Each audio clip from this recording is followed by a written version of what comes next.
Let me ask you something. Have you ever caught yourself overthinking a simple text that you were going to send to a loved one or someone you cared about? Or feeling responsible for someone else's emotions, even when it's not yours to carry? That anxiety is actually your nervous system saying, I remember what it felt like to disappoint someone who made me feel very small and as if I didn't matter. And so again, rather than growing up with personality traits, when you've had a covert narcissistic father, you have coping skills, survival skills, like fawning, right? I'm going to suppress myself to make my narcissistic father happy because then I can feel connected and safe.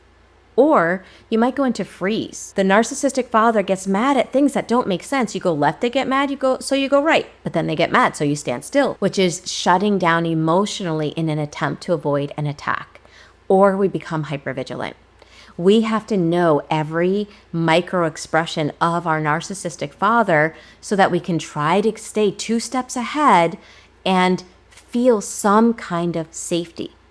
And so we're hypervigilant. We may identify as being an empath because we had to feel what others were feeling in an attempt to stay safe. And the crazy thing with trauma is these things may have happened when we were children. We're adults now. Decades have passed, and yet it can feel like our narcissistic father is in the same room with us, even if they're not in our life anymore.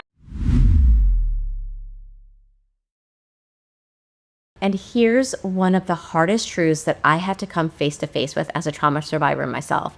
And that's the reality that unhealed trauma doesn't stay in just one generation. If we, as survivors of narcissistic abuse, don't do the inner work to heal, we can accidentally pass down the patterns that we lived in childhood. Maybe we left that environment. Maybe we repeated it in a marriage unconsciously.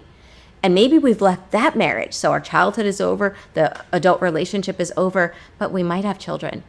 And if we don't learn how to break the patterns that were ingrained in us when we were children, we can repeat them. For example, we might suddenly hear ourselves sounding exactly like our parent, hearing ourselves say the things that they said, act in ways that they acted without even realizing it.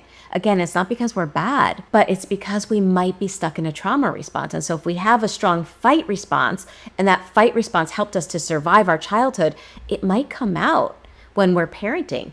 Or we do the opposite.